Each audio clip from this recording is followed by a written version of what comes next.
Достор кайрадан эле биз Эңилчекте бул сапар өзүнүн досторубуз менен келип калдык. Өткөндө арашанчылар менен келгенбиз. Жакшы бир тарыхка кайтып коелу деп атабыз. Дилшан, ассаламу алейкум. Алейкум ассалам.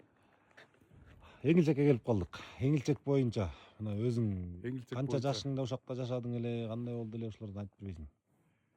Кичинекейибизден эле ушакта төрөлүп, анан 3-класска чейин жашадык. Мына аркабызда турган бала бакчада чоңойдук. Ушул бала бакча беле мурун эми, ол чоң Ушул жерде негизи канча адам жашачу эле? Биякта бул Эңилчекте 3000 адам жашачу. 3000 адам жашачу.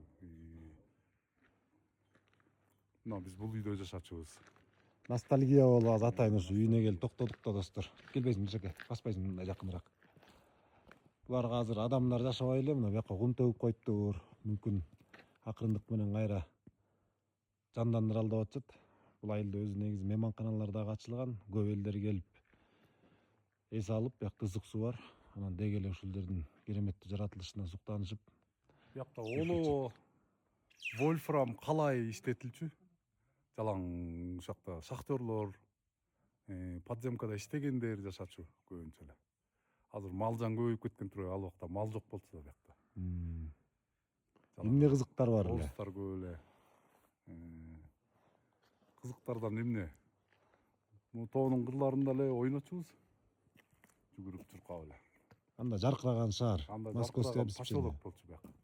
Бүт ичи бүт освещение. Моолар цемент. Карабайсың, ошол кезде эле мояктар бүт куюлган. Цемент көмүп. Бетондор.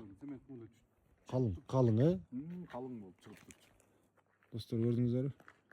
Тетин баары тең эле бүт завод. Баня болчу алда. Тетик чоң баня беле. Анда 3000 кишиге аябай эле жакшы баня болчу экен. Бул болсо ШПУ деген организация болчу. ШПУ деген. Заборлор турбайбы? Ушул бала бакча беле могу? Мектепчи? Мектеп тетиги ар жакта болчу. Ар жагында аркылы азыркы эле мектептер бар. Достор, азыр эми биякта айыл тургундары бар. Мына газон салынган, коюлган, акырындан жанданып атат. Анан негизи туристтер көп, чет элден келгендер аябай көп. Бул айлана чөйрөнү карабайсыңар, кооздугун.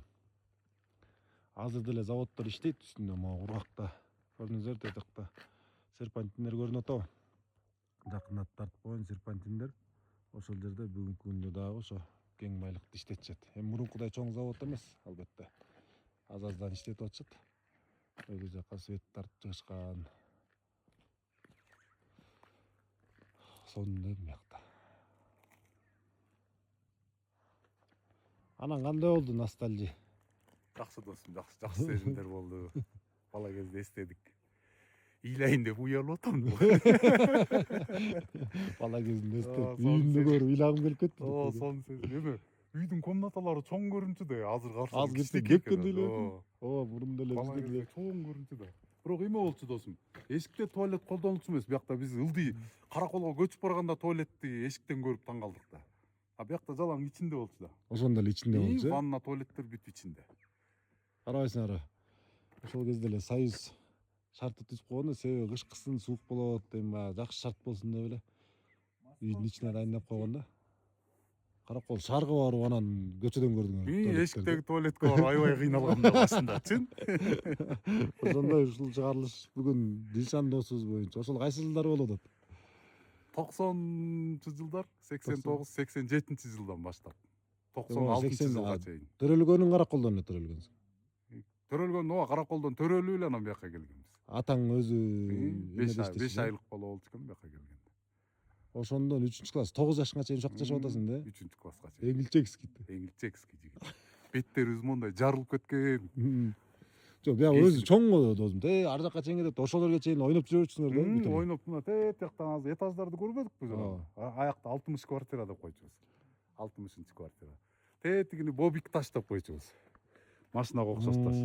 А муну болсо жанагы Манаста айтылат-го, үйдө болгон кара таш, анан кара ташты чапканда жарылып кеткенде деп. Ушул ташты ошентип айтып беришчү да. Тетигини жанына барганда килейген таш. Мындай 3кө бөлүнүп турат таш. Бир жанында кар жок, ар жагында папакай кар. Сон дагы айтып беребиз анан тарых. Ассаламу алейкум.